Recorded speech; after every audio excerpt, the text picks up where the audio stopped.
Hello, welcome to today's video. In this video I will be showcasing and reviewing the mod called Sirenroot. To avoid major spoilers, I will only cover the parts mentioned in the mod description, giving my thoughts and opinions. Before we start, I would like to ask you to consider liking and subscribing if this content is for you. This mod is roughly 5 hours long. Now, I will start the showcase. First, how to start the quest line. You will need to head over to Riften, go to Elgrim's Elixirs and talk to Frissa Blackbriar. I might have it stored away. Ah, hello. I assume you read the diving work notice, yes? How odd. We paid a courier to spread the word and we did get a couple to sign with us within the first few hours. But afterwards... Regardless. Here, as I said, it's diving work. Do take a look. Feel free to ask questions. You here for lessons like Ingen? Or did you wish to buy something? Excellent. Ingen's assistant and the other recruits should be near the water by Merryfair Farm. You may relay my word to begin the job, and collect the plant we require. Once you have spoken to Frissa, you will be tasked to meet up with some unique, fully voiced NPCs, but I would like to mention that you should stock up on a few water-breathing potions. This quest line will require a lot of underwater navigation. I was going to let the dialogue play here, but the audio is choppy, so I just wanted to say that this is where you will get to learn about the individuals you will be exploring with. Pelagius Flanell, East Empire Company's best sailor and swordsman. If you find yourself stuck underwater in some debris, I'll be right there to haul you out. Hello there, Kairi Spentive. It's a pleasure to work with you. My apologies. I don't think I can. Concentrating to keep a spell like that active on myself and another simultaneously is quite intensive, especially considering the circumstances. Are you here for the job? We'll be ready in a moment. This last elixir is just about done. Some of the fish around here might have that property if you boil it correctly. Barnacles are potent too. Once you have spoken with the explorers, you will be able to talk with Neil to progress the quest forward. Just be aware that once you begin, you won't be able to leave until it's done. Did they? I was expecting more to come. That's fine. The plant should be prepared for uprooting by now. Alright everyone, let's get going. Once you enter the cave, you might want to interact with every character here, because what you say or do going forward can determine whether they live or die. I was intrigued by this system, which does play a huge role. Before I show you one of the impacts, I would like to show you some sections of the dungeon.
Make sure you collect these notes. They will be very important for the upcoming puzzles.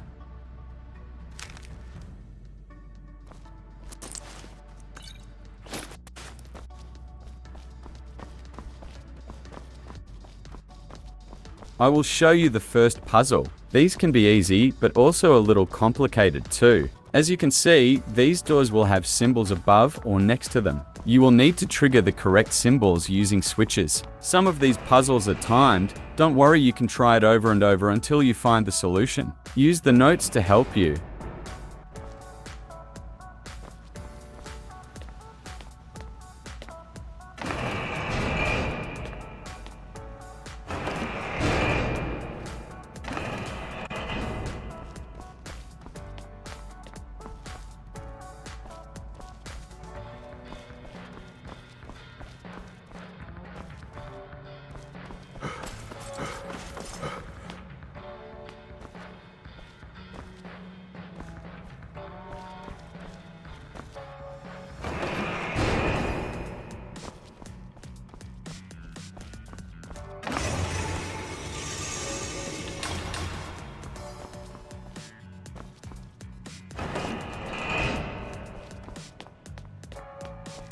Now, I want to move on to the impacts of choices. Without spoiling too much, I will show a few clips here. Huh? What? Where? Damn it. What? Where is everyone? What? How did we get separated? We weren't that far apart. She was clearly right about those ruins. Okay. Let's just find the other three and get out. What have you seen so far? Is it dangerous? This is where you should begin to think carefully about what to say next. Depending on what you say will change how the NPC will interact and engage with combat, etc.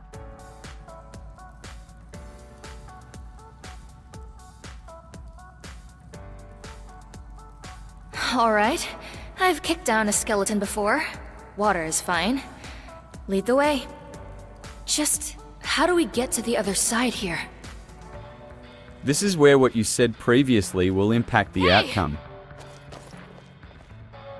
There's no time! There's a pack of undead right on my trail! This room looks the same as yours? What the hell do I do? You mentioned the undead weren't a problem. I tried to take some of those skeletons down. A bad decision.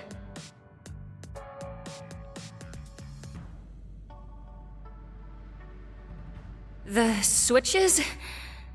All right.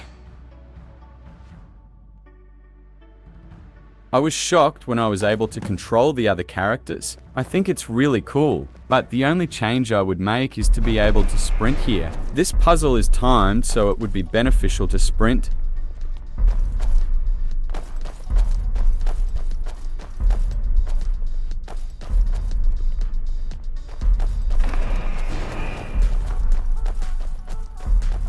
That will conclude the showcase. Now I will give some of my own thoughts of the overall mod, but as I have said in previous videos, if you would like to see the full mod start to finish, then comment below and I will be happy to make a full video of the entire thing. The first thing I would like to say is that the level design is absolutely incredible. The puzzles were difficult at times, but I soon adjusted and began to have a lot of fun. I am always amazed by these handcrafted mods. The level of detail was so cool. It gave me Oblivion vibes, which was also nice to see. I loved how interactive the level was too. Many cinematic shots, unique puzzles to the world of Skyrim, being able to climb walls and navigating underwater too. It never felt empty. Every inch of this place felt like anything could happen. I will admit I was disappointed that I only saw skeletons at first until new enemies started to appear too. This place always gave creepy vibes. What I love is the random events that occur throughout, making it feel like a fever dream.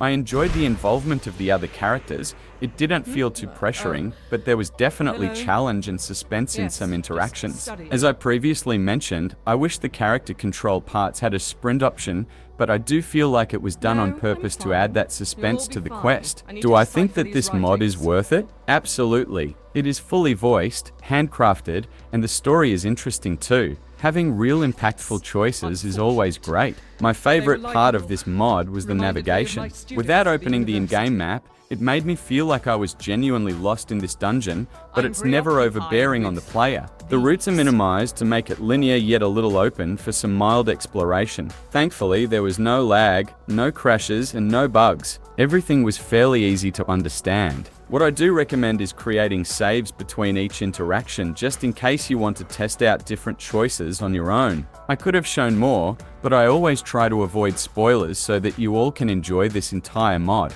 That will be all for this showcase. If you have any questions, then comment below. I always do my best to reply to as many comments as possible. Thank you all for the support so far. I know this channel is relatively new, but I do genuinely appreciate those who like, comment, and subscribe to the channel. The next video will be another load order. See you in the next video. Take care. Were quite cruel.